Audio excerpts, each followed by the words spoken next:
Anyone who didn't have it on stage 8 was really going to suffer. It was the first day in the Alps and the first altitude finish up at morzine, avoriaz. But Lance Armstrong was out of contention long before the final climb. A couple of crashes put him on the back cleat early in the stage, but the old Armstrong would have raced his way back. The 38-year-old Armstrong couldn't live with the pace being set at the front. And on the first category climb of this year's race, the Col de la Ramaz, words we never thought we'd hear coming from a Tour de France commentary position. Well, it sounds as if Lance Armstrong is having a little bit of a problem too, and it appears as if he is being dropped as well. There he is.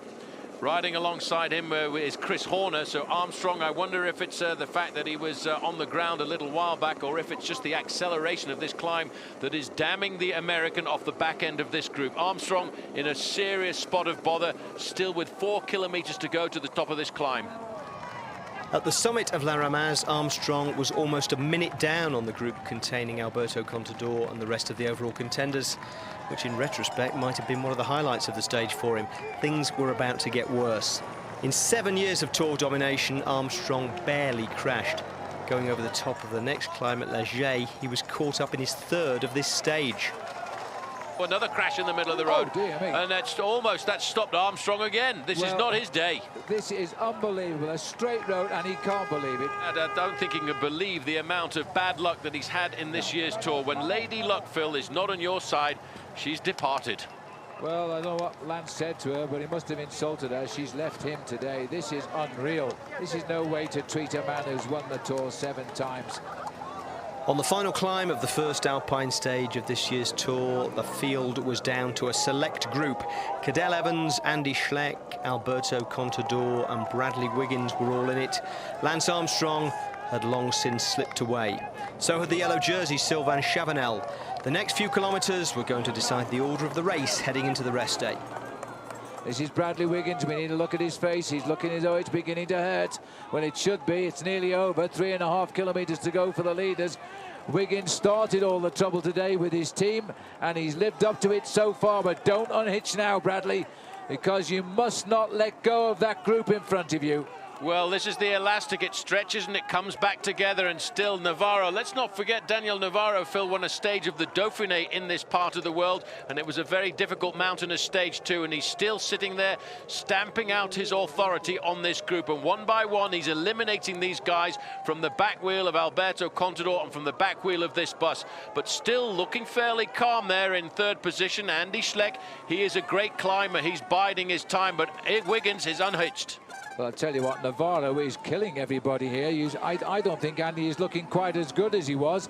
I think he's looking a little bit stressed right now. Cadel still looks good, and Contador still looks good. Yeah, but Wiggins is now gone. He's been slipped off the back of this group. Mick Rogers is yo-yoing as well in the yellow jersey, 118 at the back. They're on and off this group. He's just hoping to survive and come back and fight on another occasion.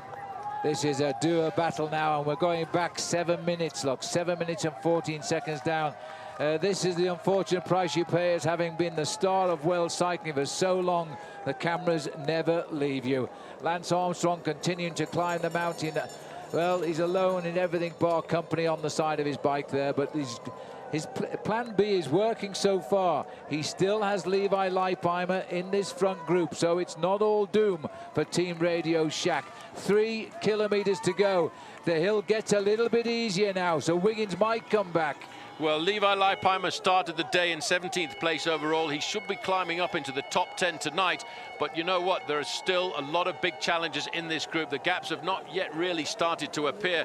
Navarro's still not going to give up. He still wants to thrash the rest of the riders in this group. And there's no emotion at all on the face of Alberto Contador. I actually, Phil, don't think that Andy Schleck is that bad at all. He's been sitting there. He's been turning a fairly low gear. Cadel Evans is comfortable too. They're all just waiting to see what's going to happen on this day. And it may well be a status quo apart from the elimination of one Lance Armstrong from the pack. The long strip of concrete that leads to absolutely nowhere, because when we get into the mud of the chalets, that will be the end of the day today. And then it's in the cars as the riders go down. We're looking here at the peloton of the Tour de France, the elite peloton of the Tour de France. Wiggins can come back if he can suffer that little bit, because the road does ease. 2.5 kilometers to go. This man Navarro, boy, they're going to look after him in the hotel tonight. They certainly will. Alberto Contador coming up alongside his teammate further down the stroke, but Armstrong now is just surviving this Tour de France of his. He's riding up to the top of this climb, while Navarro, look at the face on him, he's now going deeply into that level of pain. You can see Contador getting out of the saddle. Schleck now starting to grimace a fraction too, but everybody else in this group seems to be staying in contact. At the back of the group, I'm looking to see Mick Rogers there moving up the outside in the black and yellow jersey of Team HTC Columbia. He knows that he needs to be very wary of these final few kilometers in case there are any last-minute accelerations. Jurgen van der Broek is comfortably in the group too. For last year, he was the teammate, let's not forget, of Cadel Evans. Now he's the leader of Omega Pharma Lotto. And he is carrying huge hopes for Belgium. 75% of the market share they're getting on Belgian television because of Jurgen van der Broek breaking into the top 10 of the Tour de France. Good luck to him. He's right in the group here, doing what he hoped they would do. Little pat on the shoulder from the crowd there for Alberto Contador, but they all need pats today. Look at the face of Evans now, scarred by the accident this morning. He knows what has to be done, and that's not let that guy in white leave him. Well, there's another man we've not mentioned in this leading group, and he's a man from Spain as well, Sanchez, but it's Sammy Sanchez on this occasion, the Olympic champion from Beijing. He's sitting comfortable as you like in that group for Euskaltel Euskadi. So here we go. We're still now looking at 2 kilometers to go, and still nobody's made a move. Still nobody's made any attempt at all to try and get themselves a stage victory here this afternoon. The face of Ivan Besso there, Phil, in about 3rd or 4th position, is a picture of pain. 2 kilometers to the finish of a duo battle today. They deserve the rest tomorrow, and the mountains get steeper on Tuesday. Look at the faces now. This is so important, and look at this now. This is Kreuziger, the man they should have watched out for. They're going to have to come after him. Well, Kreuziger made the move there. They've got a big advantage, Team Liquigas, because they know they've got 2 riders in this group. But immediately, Alberto Contador covers the move. Andy Schleck straight across there, and so too Cadel Evans. Cadel Evans, Phil, is riding himself into a yellow jersey at the end of today's stage, because he starts the day with a 30-second buffer over Andy Schleck and a 1-minute buffer over Alberto Contador. But it's all back together. Wait now for the attack to come from Ivan Basso if he's got the legs this afternoon. Well, it's certainly not too early for Australia to celebrate the maillot jaune back in the camp and back on the shoulders of the world champion. He last wore the maillot jaune in 2008 when he finished 2nd in the Tour de France.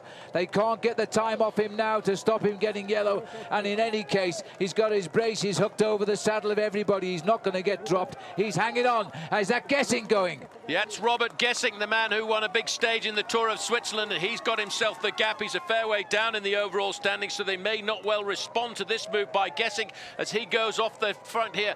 Maybe he's trying to wave the flag here this afternoon, Phil, for Holland, but covered there by Spain. It's almost a World Cup final at the top of the climb here. It's a World Cup final on bikes here, as we see now. Gessing has been monitored out of this by Sanchez, who's got onto his back wheel.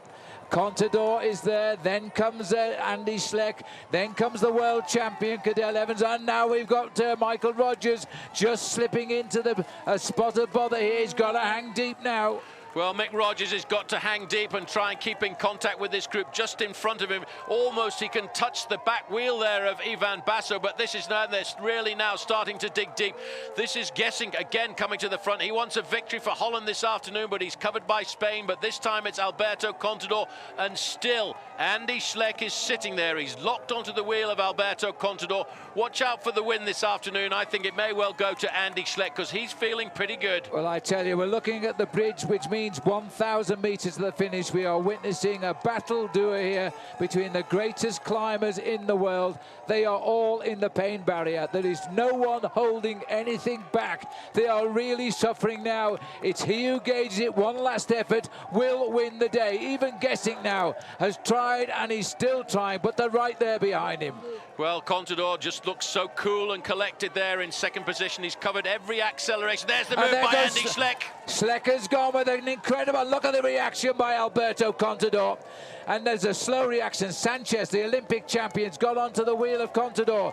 And Sanchez is going to go past Contador. He wanted the help, he didn't have it. Andy Schleck is gritting his teeth. This is her brother Frank. He left lying on the cobbles of northern France with a triple fracture of the collarbone. Olympic champion coming across there, Sammy Sanchez. That's pushed Cadel Evans right to the back of this group with that acceleration. Don't forget, Cadel crashed at the 6 kilometers. Sammy Sanchez, Beijing in 2008. He was the Olympic champion. He's got Andy Schleck with him. But where is Alberto Contador? He's not able to respond to this acceleration. He's leaving the work, Phil, up to that man there, Roman Kreuziger. Well, I tell you what, they're going to take a lot of strength from this as the mountains are only just starting. They found the little hole in the armour of Contador, but there's the counter move, and Contador goes again here. But has Samuel Sanchez done enough of 400 metres from the line, or will Andy Schleck, who started the move, try and sprint by him? The pack are together and closing in. Guessing screws himself to try and get up there now, followed by Contador. A final kick now. This is like the Olympics reborn.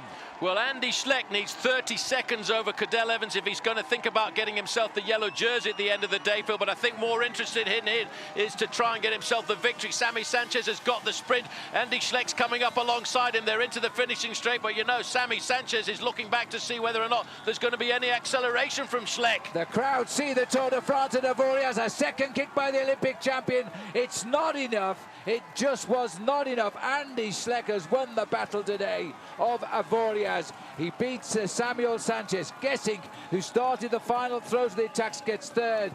Fourth will be Kreuziger. Fifth, I think, Contador. And Cadel Evans is the next wearer of the maillot jaune, and he wears it for Australia. Now, Brad Wiggins was right there with Cadel and company until 4 kilometres from the end. But that's plenty of road in which to lose time in the Alps. He came in 19th, a minute 45 down. I don't mind admitting that I just wasn't good enough today. I struggled with the weather the last few days, and yeah, I did my best. That's all you can do in that situation. Well, Cadel Evans has led this race once before, but never all the way to Paris, and never as the reigning world champion. Cadel, very few men have done it, but how does it feel to pull the yellow jersey on top of the rainbow jersey? I think they both look pretty good myself. No, we worked. One thing for me, winning the rainbow jersey, my main goal in racing with the rainbow jersey was to honour the rainbow jersey, and I think to be fighting for the yellow jersey or the pink jersey at the Tour de France is a good way to do that, and a little bit different than what we've seen in the last 15 or 20 years with the rainbow jersey wearers, but certainly an honour as a cyclist, a great honour. So after 9 days and 1,500 kilometres hard racing, there was 20 seconds in it. That was Cadel Evans' lead over Andy Schleck, with Alberto Contador another 41 seconds back. Bradley Wiggins was lying 14th. On the other side of the rest day, there were a couple more big days in the Alps. And as Brad had pointed out after the prologue, in the mountains, the time gaps between the favourites would be minutes.